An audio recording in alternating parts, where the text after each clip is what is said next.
میں اسے عاشق کی مظلومیت سمجھتا ہوں۔ در حقیقت عاشق محبوب کو کھونے سے ڈرتا ہے۔ جی ہاں، عاشق اپنے محبوب کو کھونا نہیں چاہتا، اس لیے وہ تمام تر وہ سپلائی، وہ راستے کاٹ دینا چاہتا ہے جن سے اس کا محبوب اس سے دور ہو سکے۔ وہ شک بھی اسی لیے کرتا ہے۔ تمہارے خط میں نیا ایک سلام کس کا تھا؟ نہ تھا رقیب تو آخر وہ نام کس کا تھا؟ اصل میں وہ یہ گوارا نہیں کرتا کہ اس کے بعد بھی کوئی غیر اس کے محبوب کے قریب آئے۔ چاک کرتا ہوں اسی غم سے گریبان کفن، کون کھولے گا تیرے بندے قبا میرے بعد۔ تو یہ عاشق کی مظلومیت ہے، یہ اس کا خوف ہے، اور خوف ہے کہ اس کے محبوب کا کھو جانا، وہ اس سے ڈرتا ہے، اس لیے وہ اس طرح سختی کرتا ہے اور اس طرح رد عمل سامنے لاتا ہے۔ اگلے مرحلے پہ جو ہم بات کریں گے وہ بڑی دلچسپ ہے۔ وہ یوں کہ عاشق محبوب کی توجہ پانے کے لیے، اسے راضی رکھنے کے لیے، اسے خوش کرنے کے لیے، اس کی نظر کرم کے لیے کیا کیا پاپڑ بیلتا ہے نا۔ ہم مسخرے تیرے لیے کیا کیا نہیں بنتے۔ تو عاشق کو بہت کچھ کرنا پڑتا ہے اس مرحلے پہ آ کر۔ اس کو اس محبوب کی توجہ چاہیے، اس کا دھیان چاہیے، اسے راضی رکھنا چاہتا ہے۔ وہ منت سماجت سے رو دھو کر، اپنی اہمیت جتا کر، حتیٰ کہ دھمکی اور بددعائیں دے کر وہ اس رویے کو محبوب تک پہنچاتا ہے یا محبوب سے اس طرح پیش آتا ہے۔ منت سماجت اور مدارت کے بعد بھی ناراض ہیں وہ میری وضاحت کے بعد بھی، اور جب محبوب توجہ نہیں دیتا تو وہ اپنے عشق کی سچائی، اپنے عشق کی شدت، اپنی اہمیت جتاتا ہے، محبوب کا احساس دلاتا ہے کہ میں تمہارا چاہنے والا ہوں، میری بڑی قدر و قیمت ہے۔ ملاتے ہو اسی کو خاک میں جو دل سے ملتا ہے، میری جان چاہنے والا بڑی مشکل سے ملتا ہے۔ اسے بتاتا ہے کہ تم کچھ نہیں ہو، تمہیں میں نے بنایا ہے، میرے عشق کا جذبہ ہے جو تمہیں ناز نخرے پہ اور زیب و زینت پہ اور اس رویے پہ مجبور کرتا ہے۔ حسن کو حسن بنانے میں میرا ہاتھ بھی ہے، آپ مجھ کو نظر انداز نہیں کر سکتے۔ غالب نے انتہا کر دی ہے اس موضوع پہ، اور تیور دیکھیے بات کرنے میں۔ حسن غمزے کی کشاکش سے چھٹا میرے بعد، بارے آرام سے ہیں اہل جفا میرے بعد۔ غالب کہتا ہے کہ یہ جتنے بناؤ سنگار تھے، جتنے مظالم تھے، جتنی اکڑ تھی، جتنے تیور تھے، یہ سب میرے دم سے ہیں۔ اب میں نہیں رہا تو تم بھی نہیں رہے۔ اس کے پیچھے بھی ایک ہی نفسیات کار فرما ہے کہ محبوب کا دھیان، اس کی توجہ، اس کی محبت چاہیے، وہ اپنی اہمیت جتانا چاہتا ہے۔ جب اس سے بات نہیں بنتی وہ دھمکی بھی لگاتا ہے، اسے چھوڑ دینے کی، اسے نظر انداز کرنے کی، وہ کسی اور کو محبوب بنا لینے کی۔ کچھ تو رکھی ہے تعلق میں کمی تو نے بھی، تیرے ہوتے ہوئے اوروں کی ضرورت ہے مجھے۔ یا پھر داغ نے اس سے بھی آگے بڑھ کر کہا کہ تو جو ہر جائی ہے تو اپنا بھی یہی طور سہی، تو نہیں اور سہی، اور نہیں اور سہی۔ جب دھمکی سے بھی بات نہیں بنتی تو عاشق کی مظلومیت دیکھیے، اس کی بے بسی دیکھیے کہ وہ اسے خدا سے ڈرانے لگتا ہے، خدا خوفی کا درس دیتا ہے۔ ہر زخم جگر داور میشر سے ہمارا، انصاف طلب ہے تیری بیداد گری کا۔ یا پھر بڑا مزہ ہو جو میشر میں ہم کریں شکوہ، وہ منتوں سے کہیں چپ رہو خدا کے لیے۔ یعنی قیامت کا دن ہو، سب کو اپنی اپنی پڑی ہو، اس میدان محشر میں اس قیامت کے دن کہیں اتفاق سے محبوب عاشق کے قریب آ جائے، محبوب پر عاشق کی نظر پڑے اور وہ اسے کھونی مار کے کہے بتاؤں جو دنیا میں تم نے میرے ساتھ کیا میں بتاؤں؟ وہ آگے سے ہاتھ جوڑ کے کہے خدا کا نام ہے چپ رہو، منہ بند رکھو، میں آگے پریشان ہوں، تم اور نہ منہ کھولنا۔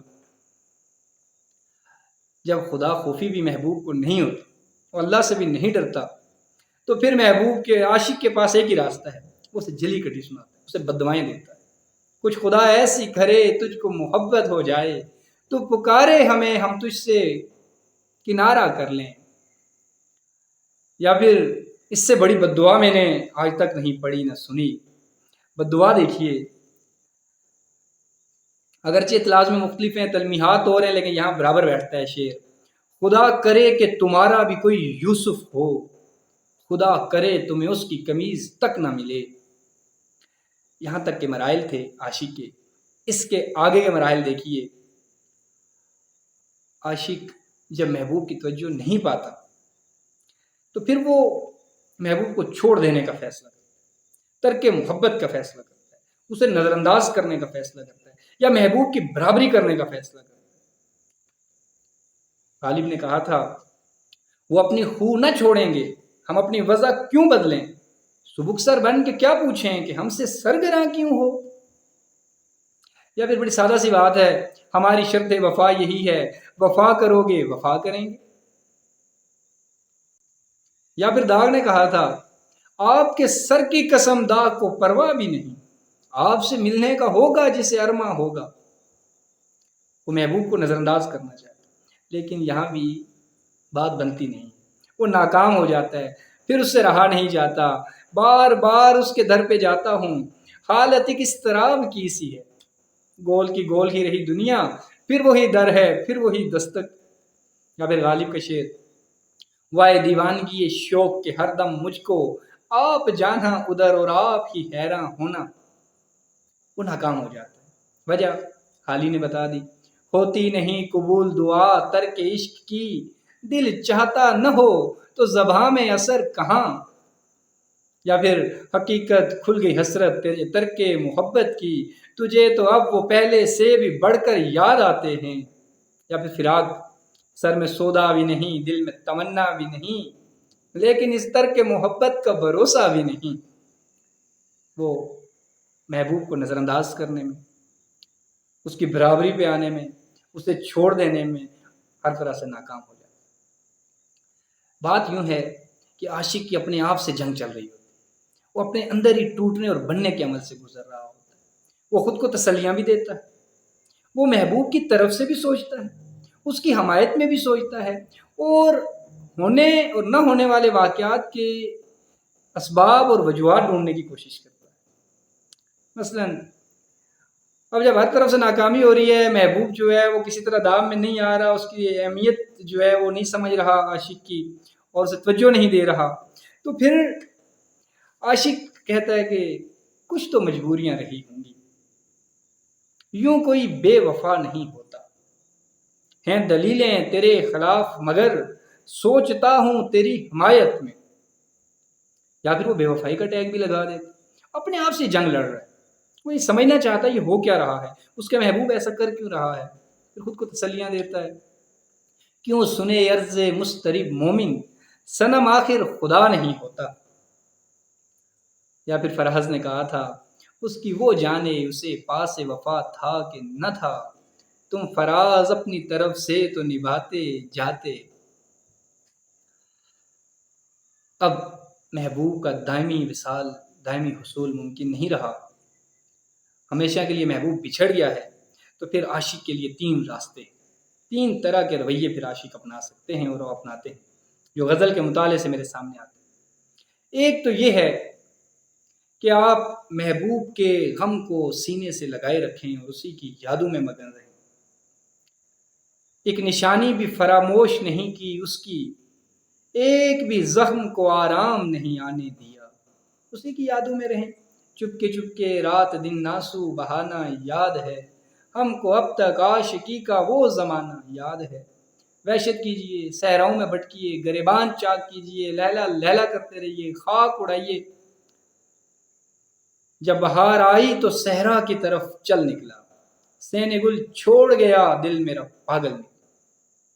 اور دوسرا راستہ عاشق کے پاس یہ ہے کہ وہ محبوب کے غم کو بھلانے کے لیے ایک نیا غم پالے، عورت کے لگے زخم پہ ایک دوسری عورت، ناکام محبت کی سزا اور محبت، غلط نہ جان میری دوسری محبت کو، یقین کر یہ تیرے ہجر کی تلافی ہے، بچھڑ کے تجھ سے کسی کو نہ کر سکے انکار، تمہارے بعد محبت کی مار کھانے لگے۔ یہ رویہ اپنایا جائے۔ اور پھر تیسرا رویہ ہے، شعر دیکھیے گا،